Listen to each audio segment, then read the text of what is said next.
강양의 이권사님 질문입니다. 목사님, 모든 성경은 예수님에 대한 기록이라고 하는데 구약 성경을 통해서 예수 그리스도를 발견하고 싶은데 잘 되지가 않습니다. 구약을 통해 예수 그리스도를 예표하는 호칭과 사건에 대하여서 자세하게 설명해 주세요, 목사님. 이런 질문입니다. 네, 감사합니다. 자, 오늘 이 구약에서의 예수님 찾기, 말씀의 처방전 원고를 원하시는 분 모두에게 우편으로 보내드릴 예정인데요. 받기를 원하시는 분들은 퀴즈 정답과 함께 성함, 주소 보내주시면 되겠습니다. 많은 분들이 보내주고 계셔서 네. 성경에 대한 관심을 이렇게 많이 갖고 있나 해서 너무 뿌듯합니다. 네. 목사님 퀴즈 못 들으신 분들을 위해서 퀴즈 한 번만 더 드릴까요? 네네.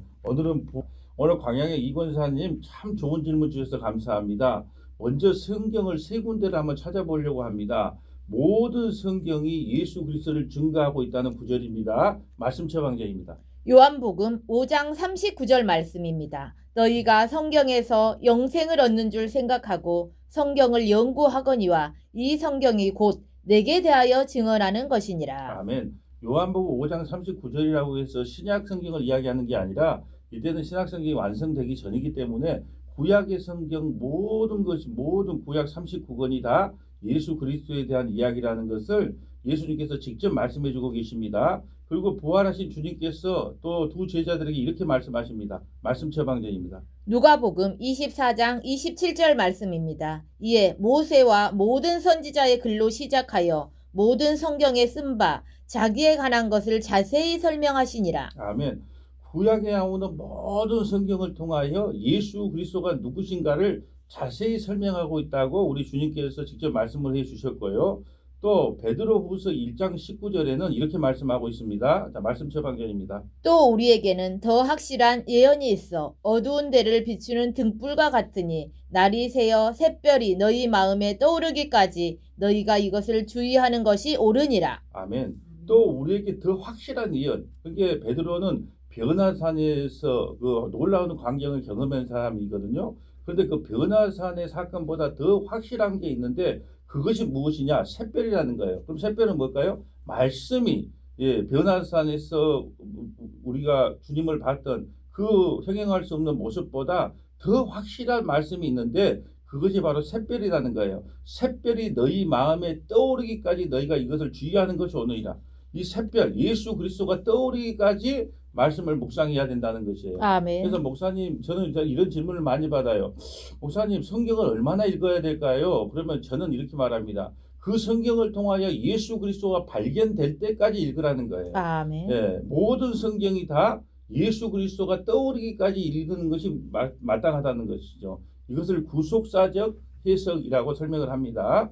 사랑하는 애청자 여러분, 모든 성경은 당연히 예수 그리스도에 대한 말씀입니다. 위인전도 본받아야 할 대상을 자랑하는 것도 아닙니다. 애청자 여러분, 하나님은 사람들에게 각 시대에 알맞는 계시를 주시고 그 계시를 믿음으로 받아들이면 구원을 받게 하십니다. 구약 성경 첫 권인 창세기부터 예수님에 대한 예언, 이른바 메시아에 대한 말씀이 기록되어 있습니다. 예수 그리스도는 혈통적으로는 여자의 후손으로 오시고 창세기 3장 14절입니다. 제가 이 원고를 받는 분들이 있기 때문에 옆에 성경 구절을 읽어드리지 않을게요. 자, 혈통적으로는 여자의 후손으로 또 아브라함의 씨로 이삭의 후손으로 야곱의 후손으로 오실 것을 말씀해주고 있습니다. 자, 말씀 처방전입니다. 창세기 3장 15절 말씀입니다. 내가 너로 여자와 원수가 되게 하고 내 후손도 여자의 후손과 원수가 되게 하리니 여자의 후손은 내 머리를 상하게 할 것이요 너는 그의 발꿈치를 상하게 할 것이니라 하시고. 아멘. 또한 유다 지파에서 이새의 줄기로 태어날 것을 예언하셨는데 이런 예언들은 예수님의 출생을 통해서 완벽하게 이루어졌습니다. 자, 말씀 처방전입니다. 창세기 49장 10절 말씀입니다. 규가 유다를 떠나지 아니하며 통치자의 지팡이가 그 발 사이에서 떠나지 아니하기를 실로가 오시기까지 이르리니 그에게 모든 백성이 복종하리로다. 아멘. 규가라는 것은 지팡이, 통치자를 이야기하거든요. 규가 유다 지파에서 오실 것이 약속되어 있습니다. 또 이새의 줄기, 다윗의 혈통으로 올 것도 예언되어 있죠. 자, 말씀 처방자입니다. 이사야 11장 1절 말씀입니다. 이 새의 줄기에서 한 싹이 나며 그 뿌리에서 한 가지가 나서 결실할 것이요. 아멘. 다시 한번 예수님의 출생 과정을 설명할게요.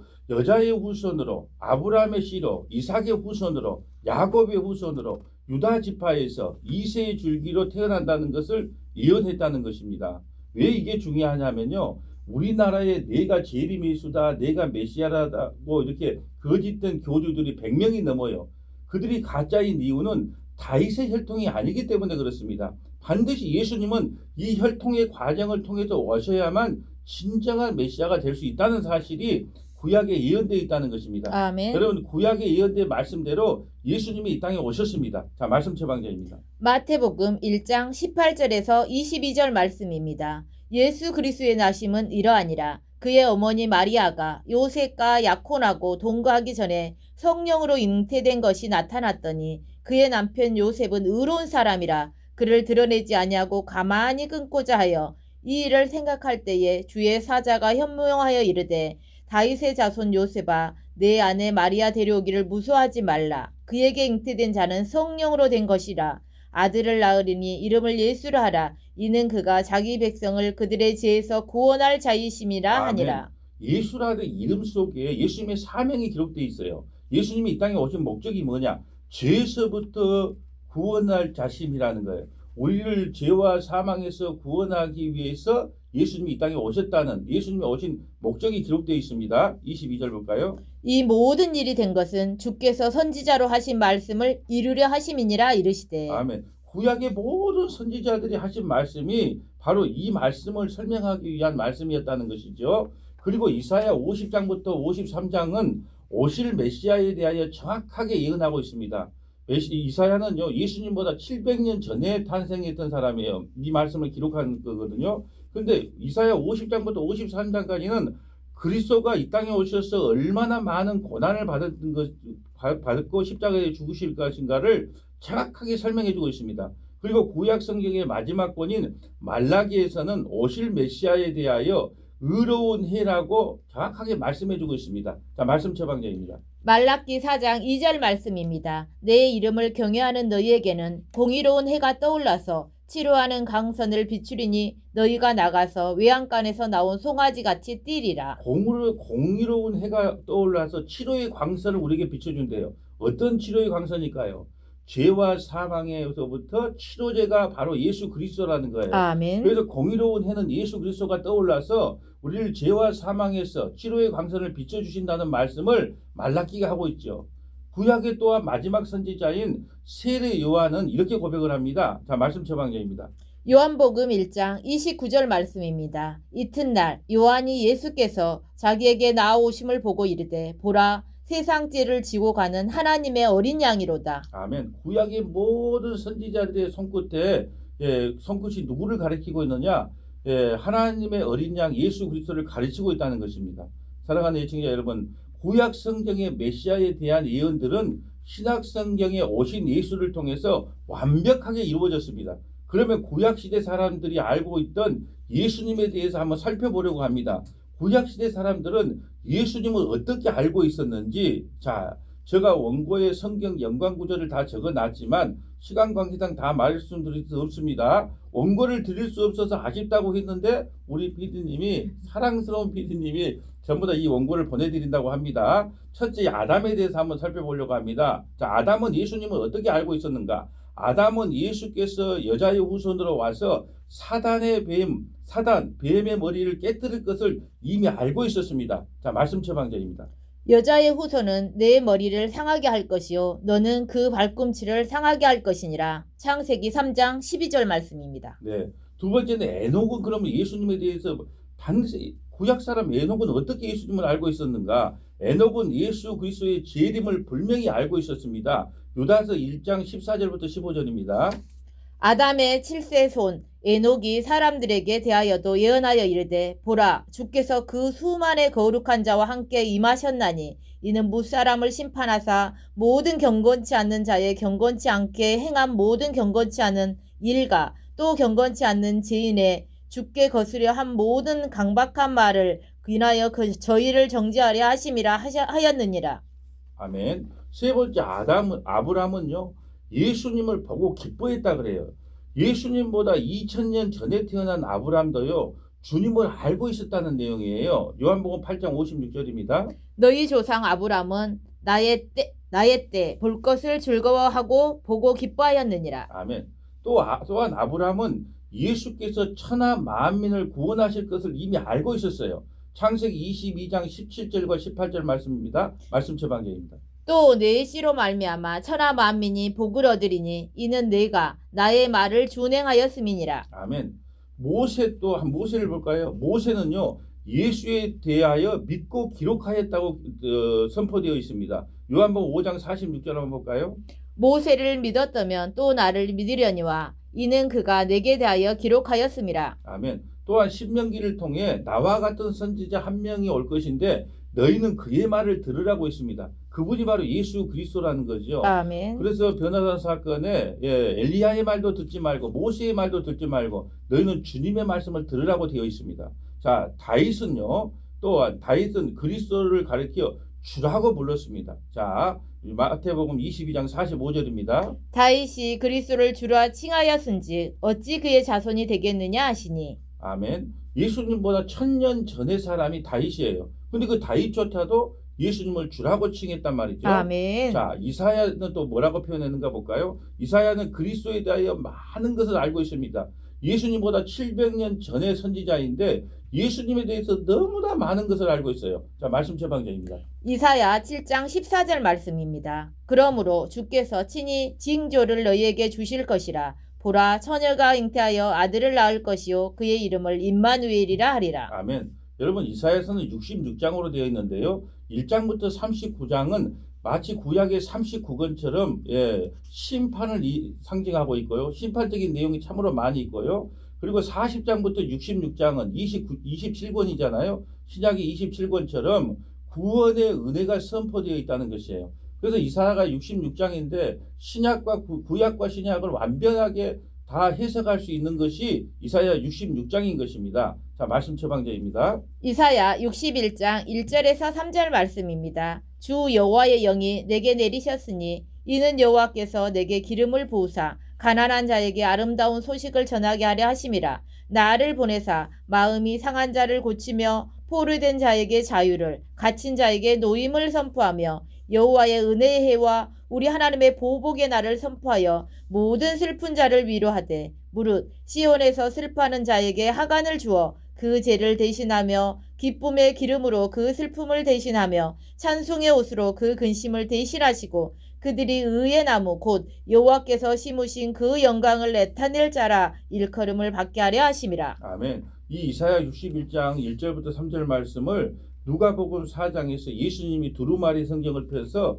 이 글이 너희에게 임하였다라고 말씀하시는 것입니다. 예수 그리스도를 통하여 이 말씀이 성취됐죠. 그러면 다니엘은 예수 그리스도를 어떻게 받는가 한번 볼까요? 다니엘은 그리스도께서 승천하신 후에 하늘과 땅의 권세를 받을 것을 말씀을 통해서 보셨다는 거예요. 자, 다니엘서 7장 13절부터 14절 한번 볼까요?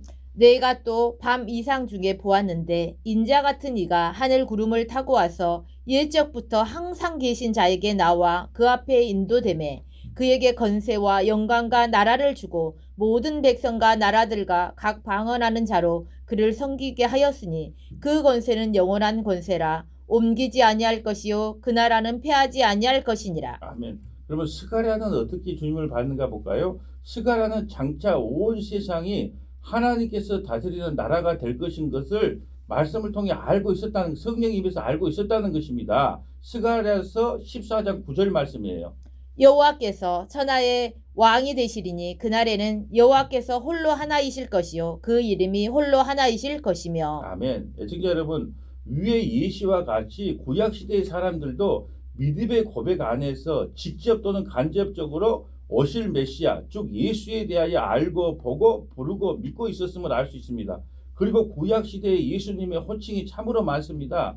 여러분, 여러분에도 집에 들어가면 다 호칭이 다르잖아요. 저도 마찬가지예요.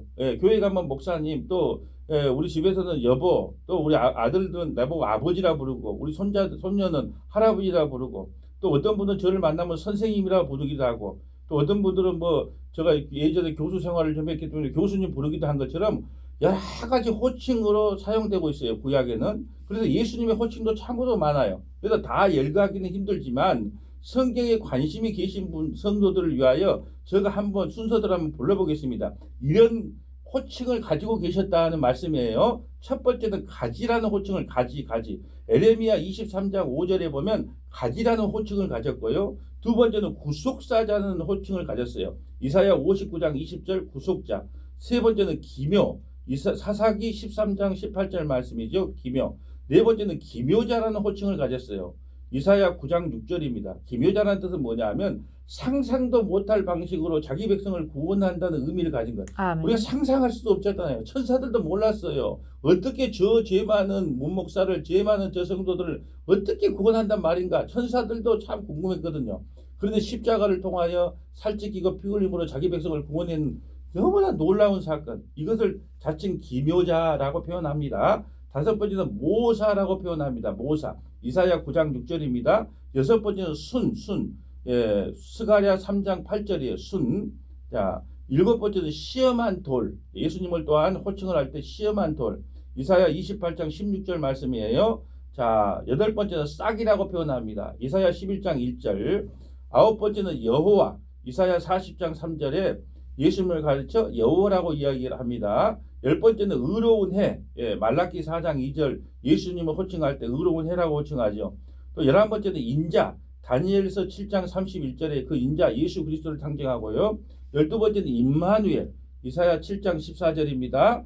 13번째는 예수님을 주라고 표현합니다. 주. 다니엘서 7장 13절입니다. 14번째는 평강의 왕. 이와 같이 예수님의 그 한 단어를 가지고 예수님을 상징하고 호칭하는 내용이 너무너무 많다는 것이죠. 네.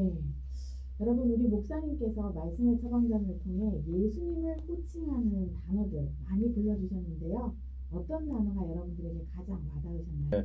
아까는 이 한 가지를 통하여 한 단어를 통하여 예수 그리스도를 발견했다면 또한 사건을 통하여서 예수 그리스도를 묘사하는 내용이 너무너무 많아요. 여러분 요셉이 우리가 형제들에게 팔려가서 많은 고난을 당하여 결국은 자기 가족 70명을 다시 애굽으로 불러들여서 식량을 공급함으로 구원을 시키는 내용이 나오죠. 그걸 통하여 예수 그리스도를 설명하고 있습니다. 예수님도 제자에게 팔려서 십자가에서 고난을 받으시고 자기 백성을 구원하는 것. 그러니까 요셉이 설교를 할 때 반드시 그때 요셉을 배경 설명하고 나서 결국은 예수 그리스도로 설교가 마무리돼야 되는 거예요. 여러분 이삭을 잘 아실 거예요. 이삭이 모리아 산에서 이제 아버지 아브라함에게 죽임을 당하려고 할 때 모리아 산에서 양이 대신 죽은 것처럼 그걸 설명하셔서 마찬가지죠. 예수님이 우리를 대신하여 골고다에서 십자가를 지시고 죽으심으로 우리를 구원했다. 모든 사건 또한 예수 그리스도를 설명하고 있다는 것입니다. 사랑하는 애청자 여러분, 우리는 예수님의 이름만 알고 불러도 구원을 받는 하나님의 백성이에요. 아멘. 그럼 우리가 알아야 될 예수님은 누구실까요? 첫째는 믿음의 주는 예수 그리스도입니다. 자, 말씀 처방전입니다. 히브리서 12장 2절 말씀입니다. 믿음의 주요 또 온전케 하시는 예수를 바라보자.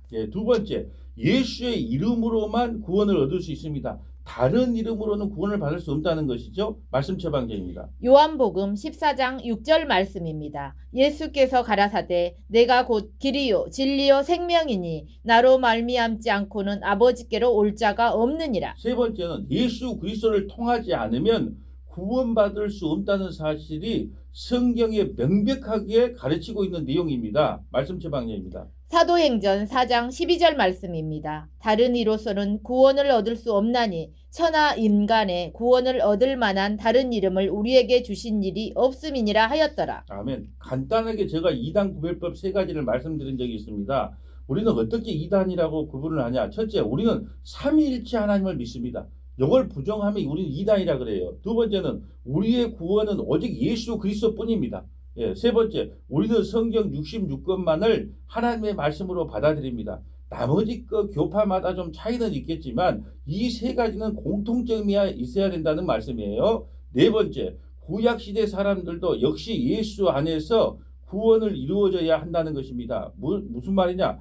구약 시대 사람이든 신약 시대 사람이든 오직 예수 믿는 믿음으로만 구원을 받는다는 거예요. 그런데 어떤 분들은 이것을 아니야 구약은 예수님 오기 전이니까 율법을 지킴으로 구원을 받는다고 생각하시는 분들이 있는데 아주 잘못된 것이에요. 구약이든 신약이든 오직 예수 그리스도를 믿는 믿음으로만 구원을 받습니다. 구약의 율법은 죄를 깨닫기 위하여 우리에게 주신 말씀입니다. 자, 말씀 처방 좀 볼까요? 베드로전서 1장 10절에서 11절 말씀입니다. 이 구원에 대하여는 너희에게 임할 은혜를 예언하던 선지자들이 연구하고 부지런히 살펴서 자기 속에 계신 그리스도의 영이 그 받으실 고난과 후에 얻으실 영광을 미리 증거하여 어느 시 어떠한 때를 지시하는지 상고하니라. 아멘. 여러분 구약의 여러 선지자들이 은혜를 예언했다 그래요. 은혜. 왜요? 우리의 구원은 오직 은혜이기 때문에 우리의 행위과 노력이 아니라 오직 은혜로 구원받는다는 것을 구약의 선지자들이 주구장창 예언했다는 것입니다. 아멘. 이제 말씀을 정리하려고 합니다. 믿음이라는 것이 우리에게서 나온 것이라면 구약의 성도들이 예수를 몰랐다고 할 수 있습니다. 오실 예수를 믿는 게 아니라고 할 수 있어요. 그러나 예수께서 믿음의 주요 완성자이시라면 믿음이라는 것이 예수로부터 오는 것이라고 한다면 예수를 통하지 않으면 구원을 이룰 수 없다면 구약 시대나 신약 시대를 걸쳐 모든 사람들은 예수님을 믿어야만 구원을 받는다는 결론에 이르게 되는 것입니다. 그래서 우리가 성경을 해석할 때 반드시 여러 가지 해석 방법이 있지만 구속사적으로 모든 성경을 예수 그리스도로 해석을 해야 된다는 것입니다. 사랑하는 애청자 여러분, 아브라함이 우리를 구원한 게 아니에요. 모세가 우리를 구원한 게 아닙니다. 요셉이 다윗이 우리를 구원한 것이 아니기 때문에 모든 성경에서 예수님을 발견하고 그 예수님을 구원의 주로 믿기를 주님의 이름으로 소망합니다. 아멘.